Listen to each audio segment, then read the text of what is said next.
All right, so first we're going to cover the muscles in the arm and forearm. And we'll start up here with the shoulder.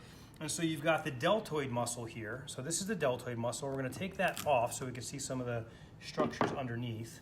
Then we want to look at the rotator cuff muscle. So first thing I'm going to do is I'm going to rotate out here. And we're looking at the anterior of the scapula. And inside that subscapular fossa, we have, let's go this way, we have the subscapularis, okay? And then if I turn it around, we're looking at the posterior now. We're going to identify the spine of the scapula. And when we go above that, you have to cut the trapezius muscle, and we can see the supraspinatus sitting in the supraspinous fossa. We go below the spine, you can see the infraspinatus.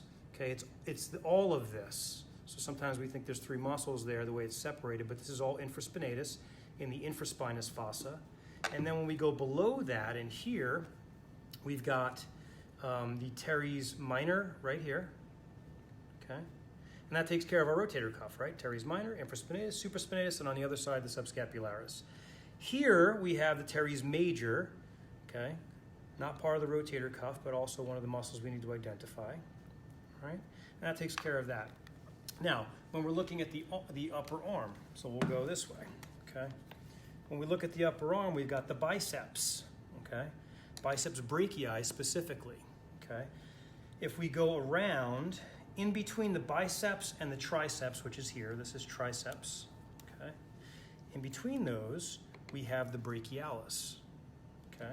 Okay, so we've got the biceps here, the triceps here. On the inside of the arm, we've got, between the two, we've got the coraco or coracobrachialis, okay? And let me show it on this model too. So let's go over here, because I want to show you from the side, we have biceps, the brachialis, the triceps. We can actually pull the biceps off of this model, theoretically. There we go. And then underneath it, we've got the brachialis, so we can see it this way as well, okay? Let's go back over to the arm, and now we're going to go down the forearm muscles. So we've got, I like to start at the, let's move this here. I like to start at the brachioradialis right here, and then I'll go around one side and then the other. So we'll go around the flexor side first. So we've got the brachialis right here, and then one over right there, we have the pronator teres, okay?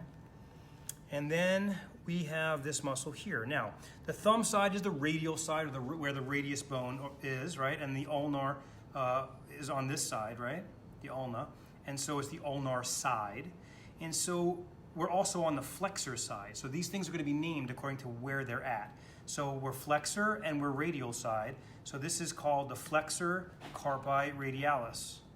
Then this right here, we have this going straight into the palm. That's called the palmaris longus, okay, this muscle right here. And now we're on the ulnar side, okay? And so we're still on the flexor side though. If you look, it's kind of tricky because it's on the side, but look where the tendon inserts onto the flexor side. So we've got flexor carpi ulnaris, okay? Now, we have one that's called flexor digitorum superficialis. That's best seen if we take that off. You can see it underneath right there, okay? So flexor digitorum superficialis. Now, we'll leave that. We'll go around the other side. We've got brachioradialis. Our first one next to that, remember, we're on the radial side, but this time we're on the extensors now. So we have extensor carpi radialis longus. Then we have another one, extensor carpi radialis brevis, okay?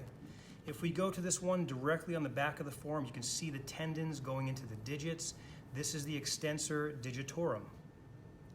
And now we land on the ulnar side again, except this time we're extensors. So we have extensor carpi ulnaris, okay? There's one more called the supinator. We need to go over this other model. So if you look here, just to orient you, here's the brachioradialis. We want to go all the way to the back side of the forearm. If we pull this off, right in here is where you have the supinator, okay?